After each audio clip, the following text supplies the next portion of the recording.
Советы по медитации с элементами языковой практики. Глубина веков. Медитация с прусским языком. Хотите не просто расслабиться, но и погрузиться в древнюю мудрость, почувствовать вибрации забытых слов. Язык — это не просто средство общения, это ключ к сознанию. Сегодня я поделюсь уникальными советами по медитации, которые включают в себя элементы прусского языка.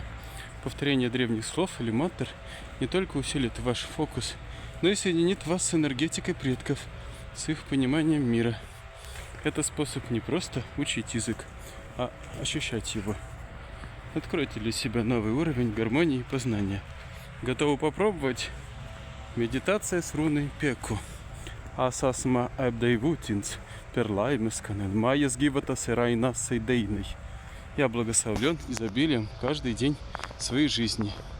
Медитация с руной Ука. Асизринка кайлустискан, астори изванга навинген кайлустискан. Я выбираю здоровье. У меня совершенное здоровье. Медитация с руной Мили. Мели астуисквей зургемен. Любовь везде вокруг меня. Медитация с руной Тримс. Астерпа погнесной. Я процветаю под давлением. Медитация с руной Дакс. Аздровей энсубой. Я верю в себя. Медитация с руной Манта. Асповерти нависен зманинсен майя гиватой. Я ценю всех людей в моей жизни. Какие звуки или слова вы бы использовали для своей медитации?